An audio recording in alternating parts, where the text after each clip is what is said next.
من شرور أنفسنا ومن سيئات أعمالنا من يهده الله فلا مضل له ومن يضلله فلا هادي له ونشهد أن لا إله إلا الله وحده لا شريك له ونشهد أن سيدنا وسندنا وحبيبنا وحبيب ربنا ومولانا ونبينا محمدا عبده ورسوله وصلى الله تعالى عليه وعلى آله وأصحابه وبارك وسلم تسليما كثيرا كثيرا أما بعد فأعوذ بالله من الشيطان الرجيم بسم الله الرحمن الرحيم ولا تقولوا لمن يقتل في سبيل الله أموات بل أحياء ولكن لا تشعرون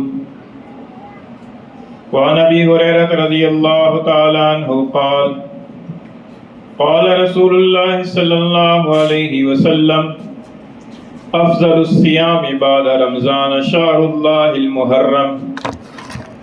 أو كما قال رسول الله صلى الله عليه وسلم صدق الله مولانا العظيم وصدق رسوله النبي الكريم ونحن على ذلك لمن الشاهدين والشاكرين والصلاة والسلام على سيد الأنبياء والمرسلين والحمد لله رب العالمين. گرامی قدر سامعین، اسلامی سال کا پہلا مہینہ محرم کا شروع ہو چکا ہے، اور یہ محرم کا مہینہ یہ حرمت والے 4 مہینوں میں سے ایک مہینہ ہے، اور یہ حرمت والا مہینہ ہونے کا سلسلہ یہ زمین و آسمان کی پیدائش کے وقت سے چلا آ رہا ہے. سورہ توبہ میں 10ویں پارے میں اللہ تعالیٰ نے ارشاد فرمایا ان عدت الشہور عند اللہ 12 شہرا فی کتاب اللہ یوم خلق السماوات والارض منها 4 حرم. فرمایا کہ مہینوں کی گنتی اللہ تعالیٰ کے ہاں اس دن سے جس دن سے زمین و آسمان کو اللہ تعالیٰ نے پیدا فرمایا ہے، اللہ تعالیٰ کی حکمت کے مطابق 12 ہے. منہا 4 حرم، ان 12 مہینوں میں سے 4 مہینے حرمت والے ہیں. اس سے یہ معلوم ہوا ہے اس آیت کریمہ سے کہ 4 مہینوں کا حرمت والا ہونا یہ اس وقت سے چلا آ رہا ہے جس وقت سے زمین و آسمان کی پیدائش ہوئی ہے. اور یہ 4 حرمت والے مہینے کون سے ہیں؟ ان 12 مہینوں میں سے بخاری شریف کی حدیث میں حضور اقدس صلی اللہ علیہ وسلم نے ارشاد فرمایا کہ ان 4 حرمت والے مہینوں میں سے 3 مہینے مسلسل ہیں. ایک ذی القعدہ جو اسلامی سال کا 11واں مہینہ ہے، دوسرا 12واں مہینہ ذی الحجہ کا، اور تیسرا پہلا مہینہ اسلامی سال کا محرم، اور چوتھا مہینہ رجب ہے جو اسلامی سال کا 7واں مہینہ ہے. تو بخاری شریف کی حدیث سے یہ معلوم ہوا کہ یہ 4 حرمت والے مہینے ہیں، ان میں سے ایک مہینہ محرم کا بھی ہے. تو ایک تو اس مہینے کو اللہ تعالیٰ نے یہ اعزاز بخشا ہے کہ اس مہینے کو اللہ تعالیٰ نے حرمت والے مہینوں میں شامل فرمایا ہے. 4 مہینوں کے حرمت والے ہونے کا مطلب کیا ہے؟ مطلب یہ ہے کہ یہ 4 مہینے باقی مہینوں کے مقابلے میں زیادہ قابل احترام ہیں، اور اللہ تعالیٰ کا ان کا زیادہ مقام اور عزت ہے. اور اس کا تقاضا کیا ہے؟ تقاضا اس کا یہ ہے کہ ان مہینوں کے اندر زیادہ سے زیادہ نیکیوں کی اور عبادت کرنے کی کوشش کرنی چاہیے،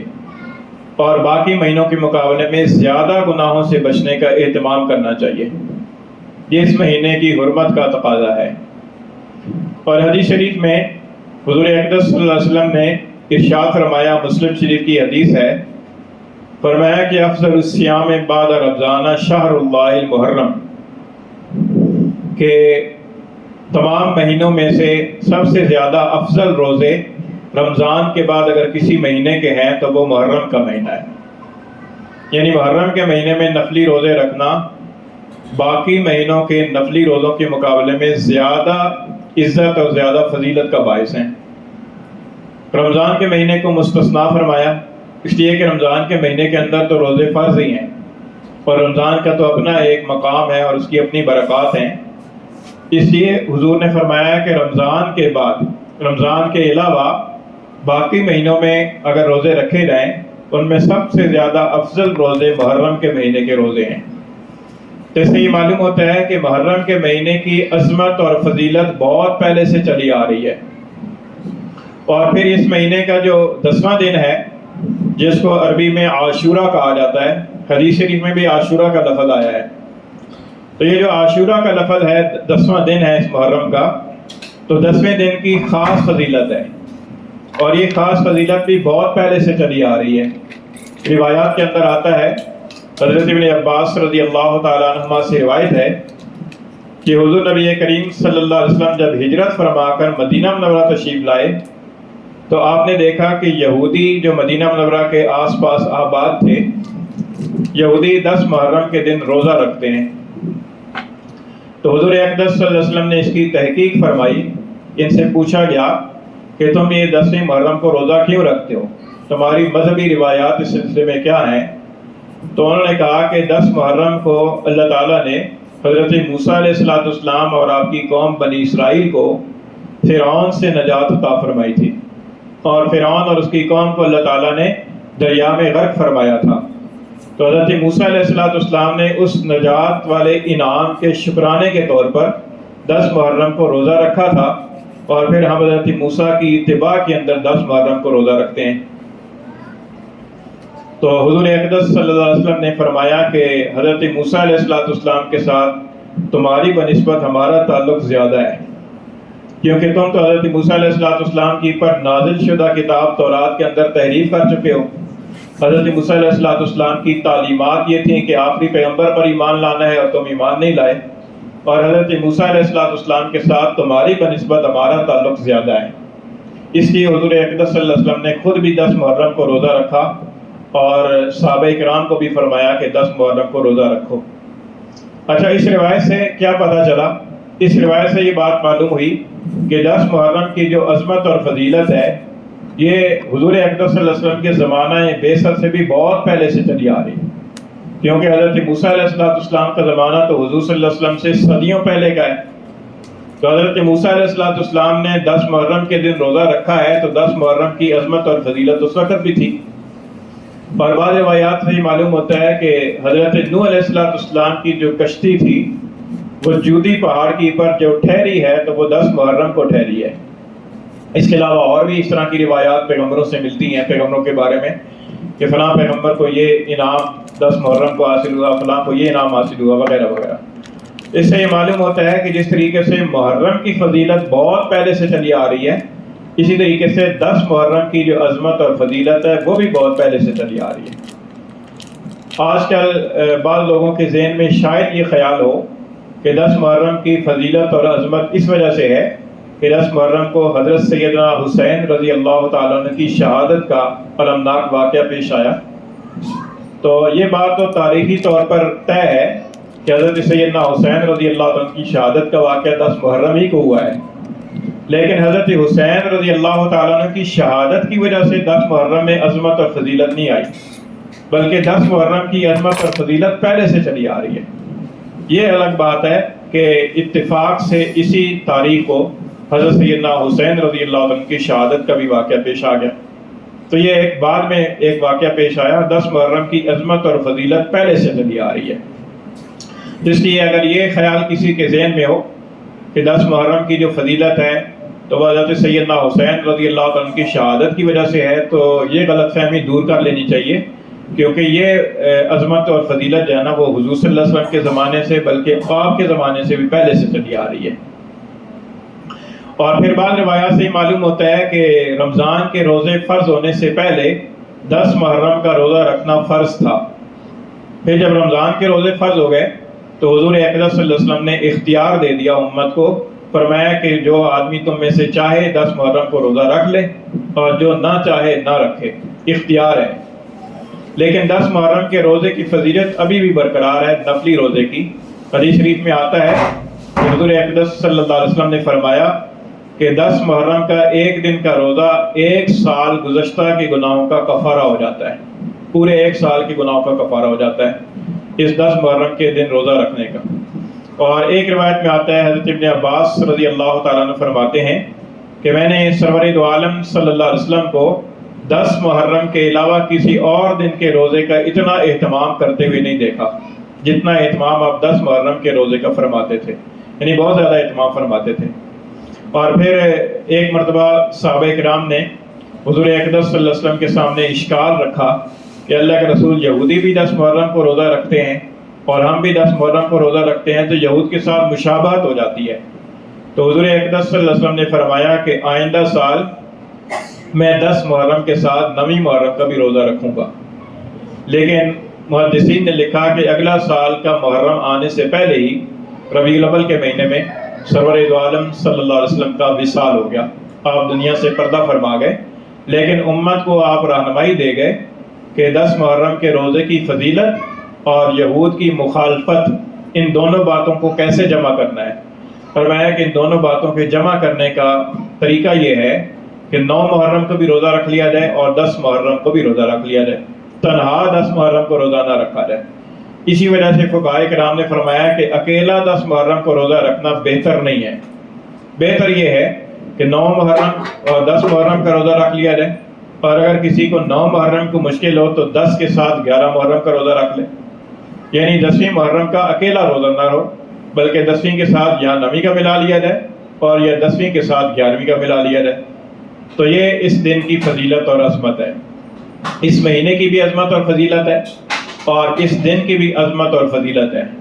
لیکن یہ عظمت اور فضیلت جو ہے یہ پہلے سے چلی آ رہی ہے، مہینے کی بھی پہلے سے چلی آ رہی ہے اور 10 محرم کی جو فضیلت ہے وہ بھی پہلے سے چلی آ رہی ہے۔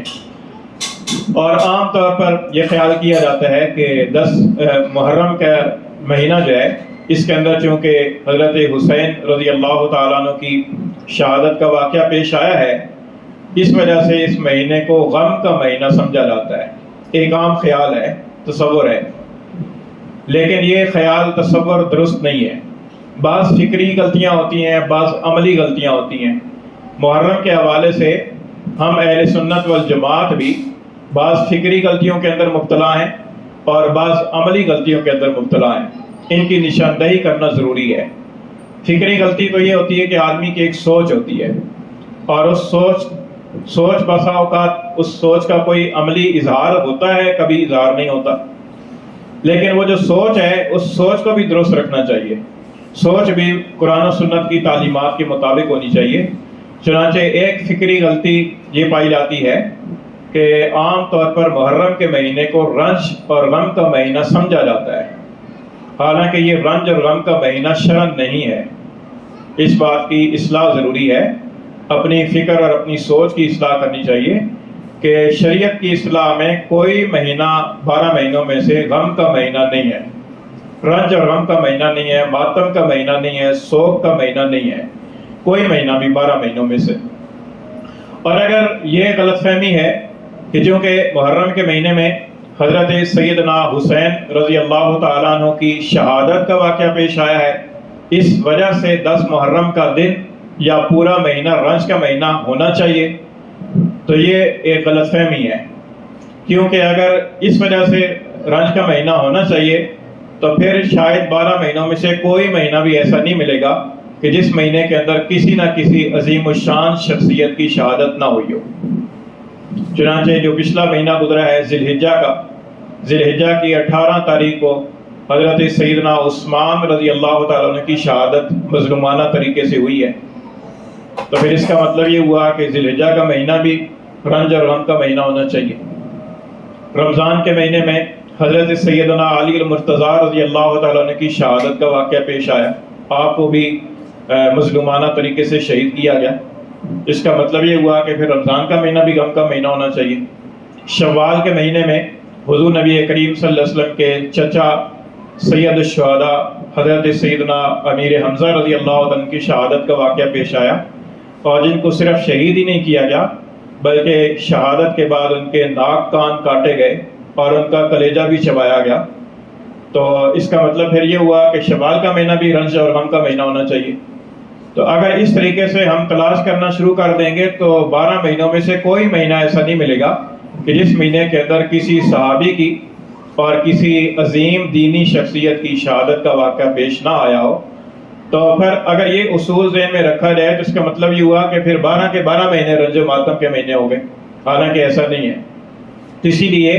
جس طریقے سے اور مہینے جن کے اندر دوسرے حضرات صحابہ کرام کی شہادت کے واقعات پیش آئے ہیں، جس طریقے سے وہ رنج اور ماتم کے مہینے نہیں ہیں، اسی طریقے سے محرم کا مہینہ بھی اس وجہ سے کہ اس مہینے میں سیدنا حسین رضی اللہ تعالیٰ عنہ کی شہادت کا واقعہ پیش آیا، اس مہینے کو بھی رنج کا مہینہ نہیں سمجھنا چاہیے۔ اور اس مہینے کو جب رنج اور غم کا مہینہ سمجھا جاتا ہے تو اس کا اثر کیا ہوتا ہے ہمارے معاشرے کے اندر؟ اس کا اثر کیا ہے؟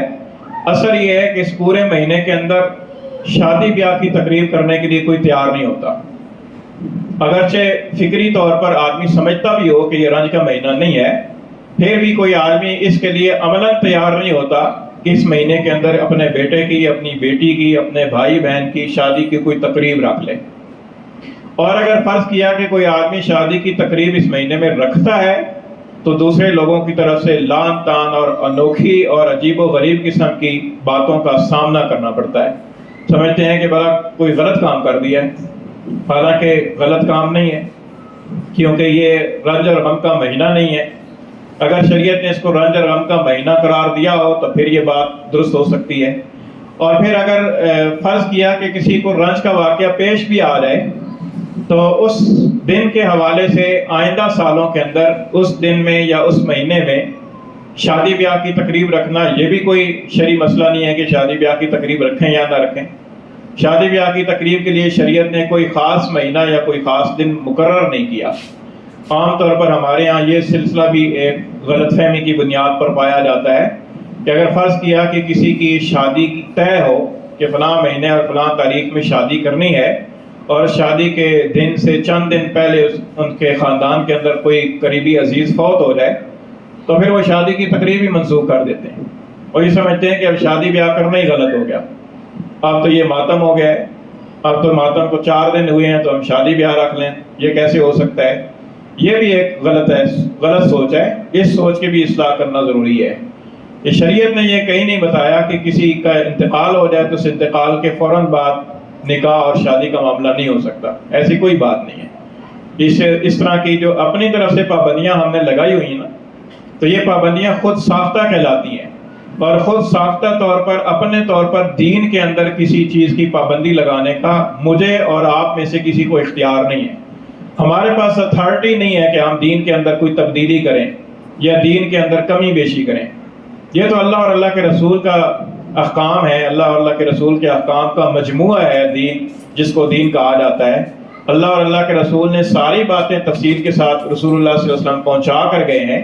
اور اللہ تعالیٰ نے ارشاد فرمایا ہے کہ الیوم اکملت لکم دینکم، آج میں نے تمہارے لیے تمہارا دین مکمل کر دیا ہے۔ تو دین جب مکمل صورت کے اندر موجود ہے اور دین کے اندر، قرآن مجید کے اندر، احادیث کے اندر کہیں بھی اس طرح کی کوئی ہدایت نہیں ملتی، تو ہم کون ہوتے ہیں کہ ہم دین اسلام کے اندر اپنی طرف سے تبدیلی کریں؟ یہود و نصارہ کے اندر بنیادی غلطی یہی تھی کہ وہ تورات اور انجیل کے اندر اپنی طرف سے تحریف کر دیا کرتے تھے، اپنی مرضی کے مطابق روایات اور آیات کو بدل دیتے تھے۔ آج قرآن مجید کے الفاظ اور حروف تو اللہ کے فضل و کرم سے محفوظ ہیں، کیونکہ اللہ تعالیٰ نے حفاظت کا ذمہ لیا ہے، لیکن قرآن مجید اور احادیث کی جو تعلیمات ہیں، یعنی ان سے جو ثابت شدہ احکام ہیں، ان احکام کے اندر ہم تبدیلی کرنے کی کوشش کرتے ہیں، اور یہ غلط سوچ ہے، اس کی اصلاح کرنا ضروری ہے۔ اگر اس بات کی ایک اصلاح ہو جائے تو بہت ساری بدعات کا خاتمہ ہو سکتا ہے۔ یہ جو ہمارے معاشرے کے اندر بدعات چل رہی ہیں نا، ان بدعات کے پیچھے اگر سوچا جائے تو یہی سوچ کار فرما ہے کہ آدمی سوچتا ہے کہ نہیں یار یہاں پر تو یہ ہونا چاہیے۔ ہمارا الویہ کیا ہے؟ ہمارا الویہ یہ ہے کہ ہم قرآن و سنت کی تعلیمات کو تو جاننے کی کوشش نہیں کرتے، ہم رواج کے مطابق چلتے ہیں۔ ہمارا دین جو ہے نا رواجی دین ہے، ہم چونکہ دین کو سیکھتے نہیں ہیں نا، دین تو سیکھنے والی چیز ہے نا، سبکن اس کو سیکھنا چاہیے، دین کے احکام کو سیکھنا چاہیے۔ ہمارا مسئلہ کیا ہے؟ ہمارا مسئلہ یہ ہے کہ ہم دیکھا دیکھی چلتے ہیں، دوسروں کو دیکھا دیکھی ہم کرتے ہیں، جیسے وہ کر رہے ہیں اسی کو دیکھ دیکھ کر ہم کرتے ہیں، بس یہ بھی دین ہے، یہ بھی دین ہے۔ جس آدمی کو دیکھا جس طریقے سے نماز پڑھ رہا ہے، سمجھو کہ بس یہی طریقہ ہے، اسی طریقے سے پڑھنا شروع کر دو۔ حج کے اوپر لوگ جاتے ہیں، مسائل سیکھ کر نہیں جاتے، یہ سوچ کر جاتے ہیں کہ یار سر اور لوگ بھی تو کر ہی رہے ہوں گے نا، لاکھوں لوگ کر رہے ہوں گے، ہم بھی کر لیں گے۔ پھر اس طرح کی باتیں پیش آتی ہیں، جیسے ایک واقعہ بات سنا رہے تھے کہ وہاں پر جا کر جو ہے نا وہ ایک آدمی اسی طریقے سے چلا گیا کہ وہاں پر لوگوں کو دیکھ کر ہی جو ہے نا وہ کر لیں گے، جس طریقے سے طواف کر رہے ہیں، جس طرح سعی کر رہے ہیں اسی طرح کر لیں گے۔ اور وہاں پر چونکہ کئی باتیں ایسی ہیں کہ جو ذرا عام روٹین سے ہٹ کر ہیں، تو اب وہ سعی کر رہے تھے، سعی کرتے ہوئے ایک جگہ جا کر آگے جو لوگ آگے چل رہے تھے ان کو دیکھا کہ وہ کسی دوسرے کو بلانے کے لیے اشارہ کر رہے ہیں، ادھر آ جاؤ۔ اس آدمی نے سمجھا شاید یہاں پہنچ کر یہی کام کرنا ہے، وہاں پہنچ کر وہ بھی ایسے ایسے کرنے لگ گیا۔ اس کا نتیجہ یہ نکلتا ہے کہ آدمی دیکھا دیکھی جب دین کے اوپر چلتا ہے نا، تو بہت ساری ایسی باتیں کہ جو دین نہیں ہے ان کو بھی دین سمجھ لیتا ہے،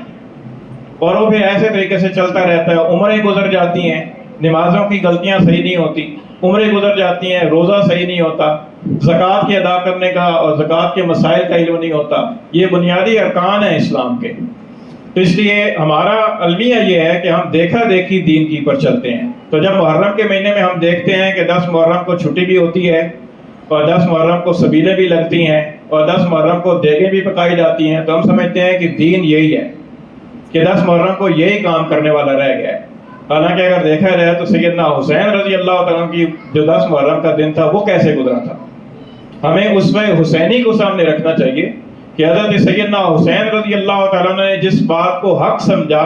اس بات کی خاطر اپنی جانیں قربان کر دیں، اس موقف سے پیچھے نہیں ہٹے۔ اور ہمارا معاملہ یہ ہے کہ ہم معمولی سے مفاد کی خاطر اور معمولی سی لذت کی خاطر جو ہے نا اپنے موقف کو بدل دیتے ہیں، اپنے دین تک کو بدل دینے کے لیے تیار ہو جاتے ہیں، دین احکام کے اندر تبدیلی کر دیتے ہیں۔ تو کجا حضرت حسین رضی اللہ عنہ کا اسوہ اور کجا ہم نے یہی سمجھا ہوا ہے کہ بس 10 محرم کو دیگیں پکانی ہے، چاول کھانے ہیں، بانٹنے ہیں، سبیلیں لگا کر پانی پلانا ہے، چاہے سردیوں کے موسم میں آ جائے 10 محرم، لیکن سبیلیں لگانی ہیں۔ اب یہ ایک دیکھا دیکھی چیز ہے، رواجی چیز ہے، اور وہی رواجی چیز ہے نا ہمارے ذہنوں میں بیٹھی ہوئی ہے۔ اسی طریقے سے محرم کے مہینے میں شادی کرنا بھی شرعاً کوئی منع نہیں ہے، کوئی گناہ نہیں ہے، لیکن ایک رواج ہے، وہی رواج ہمارے ذہنوں میں بیٹھا ہوا ہے، اسی کے مطابق ہمارا سلسلہ چل رہا ہے۔ اس لیے خدا را دین کے احکام کو جو ہے نا وہ دیکھا دیکھی چلنے کے بجائے دین کے احکام کو سیکھنا چاہیے، اور مستند اہل علم سے سیکھنا چاہیے۔